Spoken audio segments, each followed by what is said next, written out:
You're nothing. You'll never amount to anything. Those words hit me like a slap across the face as I stood in our family's kitchen, 18 years old and trembling with hurt. My father didn't even look up from his newspaper when he said it. Just another Tuesday morning in the Henderson household. My name is Sarah, and I'm 28 now. But 10 years ago, I was that broken girl who believed every cruel word her father threw at her like daggers. See, in my family, success was measured by one thing only: money. And according to Dad, I was the family's biggest disappointment. Let me paint you the picture. Dad owned 3 successful car dealerships, lived in a mansion with 8 bedrooms, and never let anyone forget how he built his empire from nothing. Mom played the perfect trophy wife, always agreeing with whatever Dad said. And my older brother, Marcus? He was the golden child who could do no wrong, destined to inherit Dad's business kingdom. Then there was me, the daughter who wanted to study art instead of business. The girl who dreamed of painting instead of profit margins. The disappointment who dared to have her own dreams. Have you ever felt like the black sheep in your family? Like no matter what you did, it was never enough? Tell me your story in the comments below. The breaking point came during my high school graduation dinner. Instead of celebrating, Dad used it as another opportunity to tear me down in front of extended family. Uncle Robert asked about my college plans, and before I could answer, Dad laughed that cold, bitter laugh I knew so well. "She's going to study art," he announced to the table. Can you believe it? Art. As if we need another starving artist in the family. Marcus here is already planning to expand our dealerships to 5 locations by the time he's 30. My face burned with shame as everyone stared at me. Cousin Janet tried to change the subject, but Dad wasn't done. You know what Sarah's biggest achievement is? She got a participation trophy in some high school art contest. Meanwhile, Marcus closed his first car sale last week. 18 years old and already showing more promise than his sister ever has. The worst part wasn't the humiliation. It was seeing Mom just sit there, saying nothing, cutting her steak like Dad wasn't destroying her daughter's spirit right in front of everyone. That night, as I packed for college, Dad knocked on my door. For a moment, I thought maybe he'd come to apologize. Instead, he handed me an envelope with $500 inside. "This is it," he said. "Don't expect any more help from me. You want to waste your life on art, you do it on your own dime.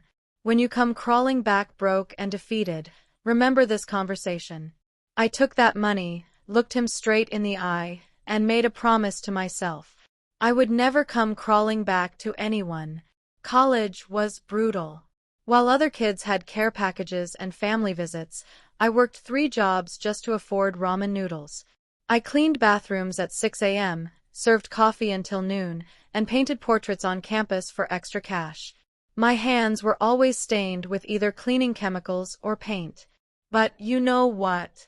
Every rejection letter, every failed attempt, every night I went to bed hungry only made me more determined. I wasn't just studying art.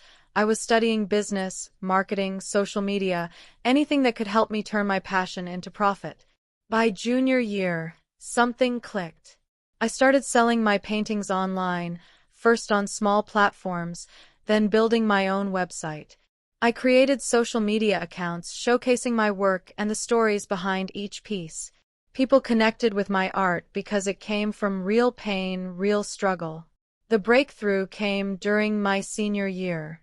A tech entrepreneur saw one of my paintings at a local gallery, a piece I'd created about feeling invisible in your own family. He commissioned me to create a series for his new office building. That one commission paid more than Dad probably made in a month. After graduation, I moved to Portland and opened my own gallery. Not just any gallery, a space specifically for artists who'd been told they weren't good enough, weren't commercial enough, weren't worthy enough. I called it Second Chances Gallery. Within 2 years, Second Chances was featured in Art Weekly magazine. Within 5 years, I had galleries in Portland, Seattle, and San Francisco. I was representing over 50 artists, many of them from backgrounds like mine, people who'd been told their dreams didn't matter. But here's where the story gets really interesting. Remember that tech entrepreneur who gave me my first big break? His name was James Chen, and we stayed in touch over the years. He'd become not just a client, but a mentor and eventually, something more. Last year, he proposed to me in front of one of my paintings, the same one that started everything. Now, I hadn't spoken to my family in almost 6 years. I'd sent a few letters early on, trying to rebuild bridges, but Dad returned them unopened. Mom would sometimes like my social media posts, but never commented. As far as they knew, I was still that struggling art student who'd disappointed them. Then, 3 months ago, everything changed. I was in my Seattle gallery when my phone rang. Unknown number from my hometown. I almost didn't answer. Sarah. It was Uncle Robert, Dad's brother, and his voice was shaking. Honey, I don't know if you've heard, but your great-aunt Margaret passed away last week. My heart sank. Aunt Margaret was Dad's aunt, but she'd always been kind to me. She was the one family member who'd ever asked to see my art, who'd encouraged me to follow my dreams when I was little. Uncle Robert continued. Sarah, there's something you need to know. Margaret left a will. A very specific will. You need to come home. I flew back to my hometown for the first time in 6 years. The lawyer's office felt smaller than I remembered, but the tension was exactly the same. Dad sat across from me, barely acknowledging my presence. Mom fidgeted with her purse. Marcus looked annoyed, like he had better places to be. The lawyer cleared his throat. Margaret Henderson's will is quite straightforward. She's leaving her entire estate to her great-niece, Sarah Henderson. The room went completely silent. Dad's face went white. That's impossible. Margaret always said I was like a son to her. She promised me. The lawyer interrupted. Sir, I have the will right here. It's been notarized and witnessed. Miss Sarah Henderson inherits everything. The properties, the investments, the savings accounts. Everything. Marcus laughed nervously. How much are we talking about here? The lawyer looked directly at me. Miss Henderson, your great-aunt's estate is valued at approximately $12.4 million. I thought Dad was going to faint. 12 million? That's more than your 3 dealerships combined, I finished quietly. Yes, Dad. I know. The lawyer continued reading. Margaret included a letter for Sarah. Would you like me to read it aloud? I nodded, my heart pounding. My dearest Sarah, the letter began. If you're hearing this, it means I'm finally at peace. I watched your father crush your spirit when you were young, and I've watched you rebuild yourself into something magnificent from afar. I've followed your gallery's success online. I've seen the lives you've changed, the artists you've supported, the beauty you've brought into the world. Your father once told me you'd never amount to anything. I want you to know that you became everything he was too blind to see. Use this gift not for revenge, but for more beauty. The world needs more people like you. The silence in that room was deafening. Dad stared at his hands. Mom was crying. Marcus looked like someone had told him Santa wasn't real. Finally, Dad spoke. Sarah, we should talk. Maybe we could. I stood up, thanking the lawyer. Then I turned to face the man who'd spent 18 years telling me I wasn't good enough. Dad, I said, my voice steady and calm. You were right about one thing. I did learn to stand on my own. But you were wrong about everything else. I walked toward the door, then stopped. Oh, and Dad.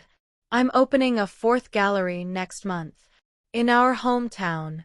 I'm calling it the Margaret Henderson Center for Emerging Artists. Every year, we'll give full scholarships to 5 young artists whose families don't believe in their dreams. As I reached for the door handle, I heard Dad's voice behind me, smaller than I'd ever heard it. Sarah, wait. I was wrong. I'm sorry. I turned back one last time. The man who'd once seemed so powerful, so intimidating, looked small sitting in that lawyer's chair. I know you are, Dad. But sorry doesn't erase 18 years of being told I wasn't enough. However, this isn't about revenge. This is about breaking cycles. This is about making sure no other kid grows up believing their dreams don't matter. The Margaret Henderson Center opened 2 months later. On opening night, over 300 people came to support local artists. The local newspaper ran a full-page story. And yes, my parents were there, standing quietly in the back, watching their daughter who they'd once called worthless help launch the careers of 5 talented young artists. Mom approached me that night as the gallery was closing. She hugged me, something she hadn't done since I was a child, and whispered, "I'm proud of you." I should have said that years ago. Dad didn't approach me that night. But the next morning, I found an envelope slipped under the gallery door. Inside was a check for $10,000 made out to the Margaret Henderson Scholarship Fund. The note simply read, "For the dreamers. Dad, listen to me carefully. If you're watching this and you've been told you're not good enough, not smart enough, not worthy enough, they're wrong. Every person who ever told you to give up on your dreams was speaking from their own fear, their own limitations, their own broken dreams. Success isn't about proving people wrong. It's about proving yourself right. It's about building something so beautiful, so meaningful, that it speaks louder than every cruel word ever spoken over you. I want to hear from you. What dream has someone told you to give up? What would you do if you knew you couldn't fail? Share your story in the comments. Support each other. Be the family you needed when you were struggling. And if this story moved you, if it reminded you that comeback stories are real and possible, smash that like button. Subscribe for more stories about people who refuse to stay down. Ring that notification bell because every week, I share stories of people who turn their pain into power, their setbacks into comebacks. Your dreams matter. Your story matters. And sometimes, the people who can't see your worth are the ones who need glasses, not you. I'll see you in the next video. Keep believing. Keep creating. Keep proving them wrong. Devastatingly powerful CTA. Stop. Before you scroll away, I need you to do something. If this story gave you even 1 second of hope, 1 moment of, maybe I can do this too, then you cannot leave without taking action. Hit that like button right now.